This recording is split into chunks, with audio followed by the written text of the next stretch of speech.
As millions of people have poured out onto the streets in defense of Palestine, a common retort we're hearing from defenders of Israel has been this: you guys don't actually understand what's going on. This is actually a very complicated conflict. Stop pretending it's black and white. And the intention of complaints like this is really clear. They're intended to get you to ignore the murder that's going on in front of your eyes, because if Israel-Palestine is too complex to grasp, well, you might as well stay at home. You don't want to get anything wrong. You just need to sit this one out. But now an American author has given an extraordinarily passionate rebuttal to those claims. This is Ta-Nehisi Coates speaking to Democracy Now! About his recent visit to Palestine. What shocked me the most was in any sort of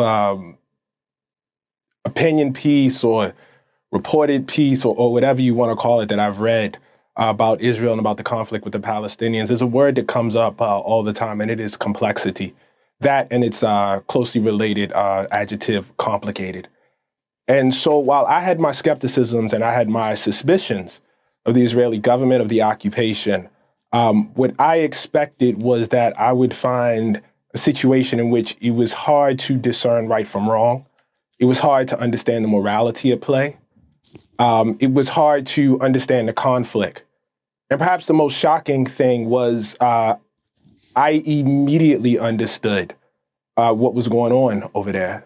Probably the best example I can think of is the second day when we went to Hebron, and the reality of the occupation became clear. We were driving out of East Jerusalem. I was with the Palestinian, was with PalFest, and we were driving out of East Jerusalem into the West Bank, and you could see the settlements, and they would point out the settlements, and it suddenly dawned on me that I was in a region of the world where some people could vote and some people could not, and that was obviously very, very familiar to me.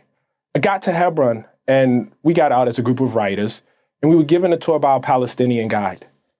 And we got to a certain street, and he said to us, I can't walk down this street. If you want to continue, you have to continue without me. I just think that's so powerful, because he's right.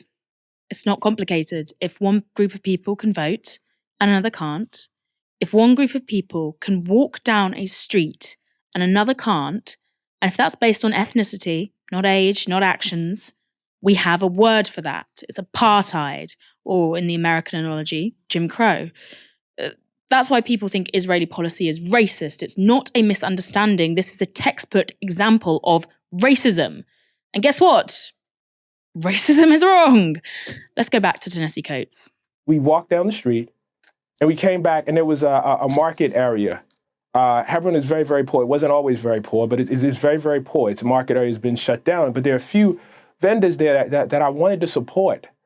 And I was walking to try to get to the vendor, and I was stopped at a checkpoint. Checkpoints all through the city. Checkpoints obviously all through the West Bank. Your mobility is completely inhibited, and the mobility of the Palestinians is totally inhibited. And I was walking to the checkpoint, and an Israeli guard stepped out, probably about the age of my son. And he said to me, "What's your religion, bro?" And I said, "Well, I don't, I'm not really religious." And he said, "Come on, stop messing around. What is your religion?" I said, I'm not playing. I'm not really religious. And it became clear to me that unless I professed my religion and the right religion, I wasn't going to be allowed to walk forward. So he said, "Well, okay, so what was your parents' religion?" I said, "Well, they weren't that religious either." He says, what were your grandparents' religion?" And I said, "My grandmother was a Christian." And then he allowed me to pass. And it became very, very clear to me what was going on there.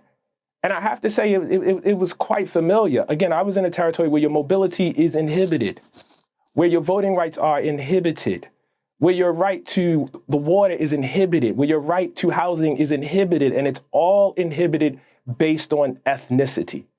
And that sounded extremely, extremely familiar to me.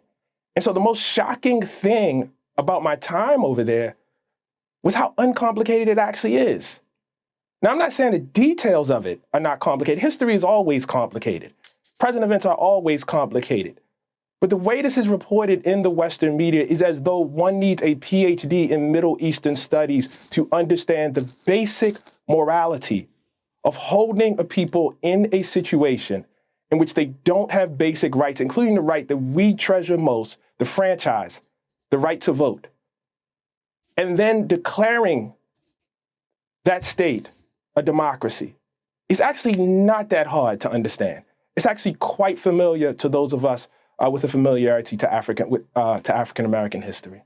We'll go further. It's familiar to any of us who, have eyes, ears, brains that hold memory and facts, that can remember the atrocities of both the past and the present. It's familiar to anyone who has looked at Sudan with the thousands killed, the 1.5 million displaced. It's familiar for anyone who knows what's going on in the Democratic Republic of Congo, 6.9 million displaced, thousands killed. Tigray, ethnic cleansing, 600,000 at least dead. Yemen, the largest humanitarian crisis in the world.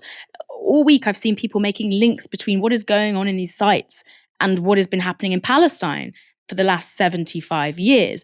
And something I've been noticing is, forgive me the indulgence, but I work outside Novara on a podcast about British slavery and the mechanics of the British slave trade. And the way that the British slave trade was orchestrated, the way it was set up, the way that it baked into society, these inequalities, the segregation, the continued oppression of an entire, well, they were codified as a race, black, but there was one race, the human race, but entire ethnic group of people is so familiar, the way Ta-Nehisi Coates talks about, so familiar. Anyone who has any experience, any reading of these sites can draw their own easily made conclusions about what is going on in Israel and Palestine. And that is why you see people standing with Israel and Palestine who are from all different walks of life, anti-Zionist Jews, African Americans, people, who are struggling for the likes of Sudan right now. These are all interconnected struggles, if you'll forgive the political coded speech. I don't think it's complicated at all. I think it is very simple when it comes down to it to look at these situations and look at who is denied their rights repeatedly over many, many years, who is suppressed and dehumanized, and to draw your own conclusions. It's not complex at all.